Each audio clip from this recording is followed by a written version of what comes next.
The Air Force just tested their second big rocket of the year from a place called Vandenberg Space Force Base in California. This wasn't just any rocket.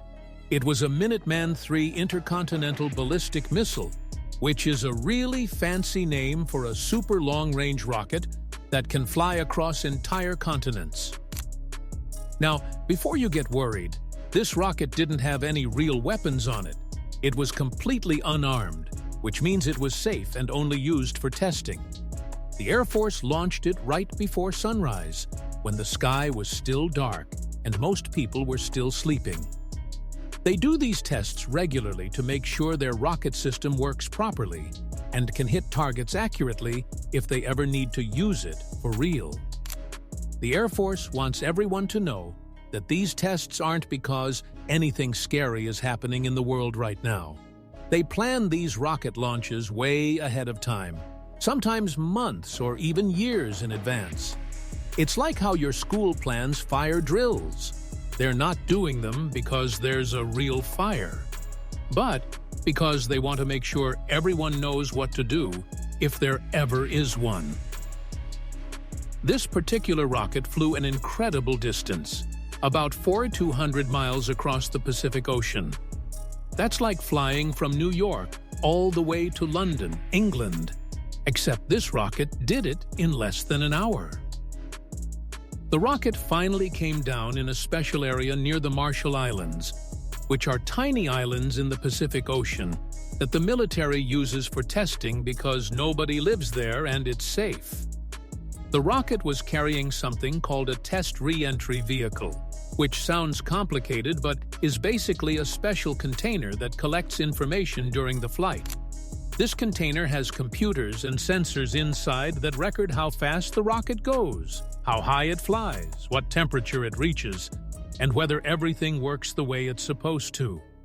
This information helps the Air Force make their rockets even better in the future and keep America's defense systems strong. As tensions around the world keep getting more serious and countries worry about staying safe, these test launches remind everyone that America has powerful weapons ready to protect the country. It's like showing other countries that America is prepared and serious about defending itself and its friends. The Minuteman missile system is pretty amazing when you think about it. These are strategic weapons, which means they're designed to protect the whole country, not just fight small battles. The missiles can travel between continents, which is why they're called intercontinental ballistic missiles. They're stored in special underground bunkers called hardened silos that are built to protect them from attacks. These silos are connected to underground control centers through super strong cables that can survive almost anything.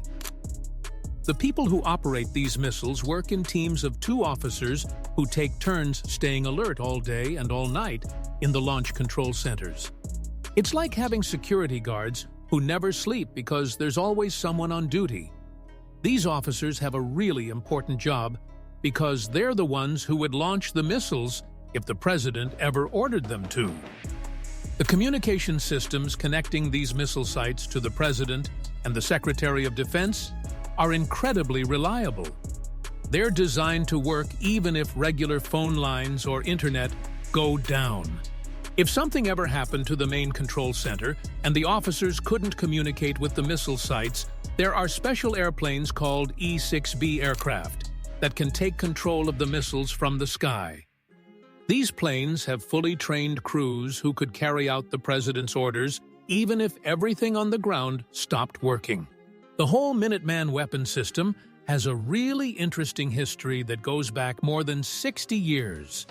The Air Force first thought of this idea in the late 1950s, and they started putting the first Minuteman I missiles in place in the early 1960s. Back then, this was a revolutionary idea that nobody had ever tried before, and it was an extraordinary technical achievement that amazed the whole world.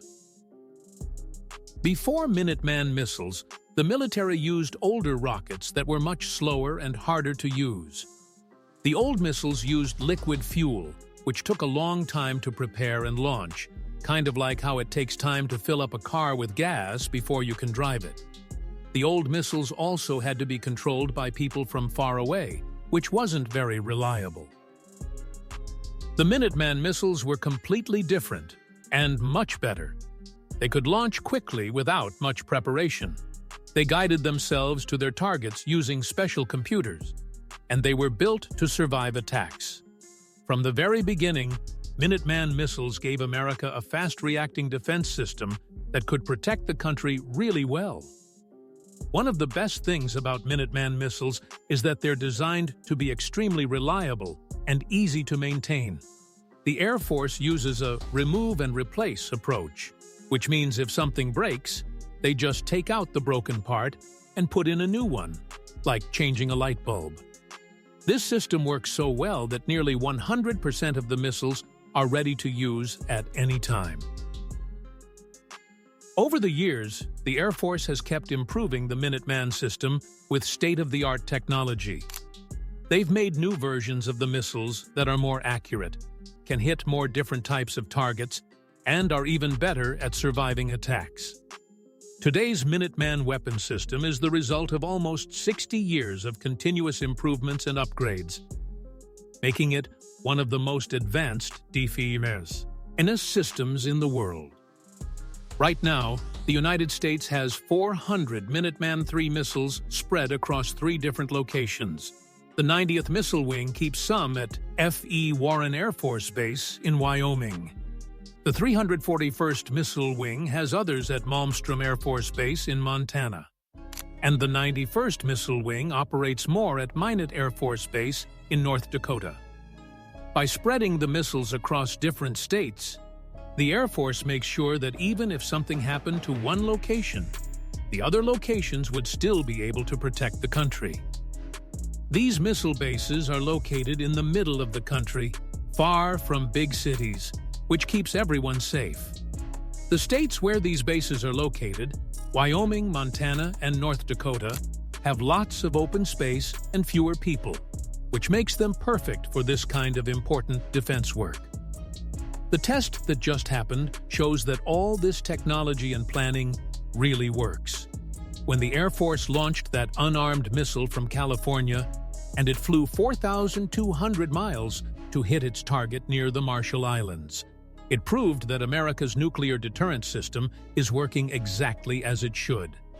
This helps keep the peace by showing other countries that America is ready to defend itself and its allies if necessary. These tests happen regularly throughout the year, and each one provides valuable information that helps the Air Force keep improving their systems. It's like practice for a sports team. The more they practice, the better they get, and the more confident everyone can feel about their ability to protect the country when it really matters.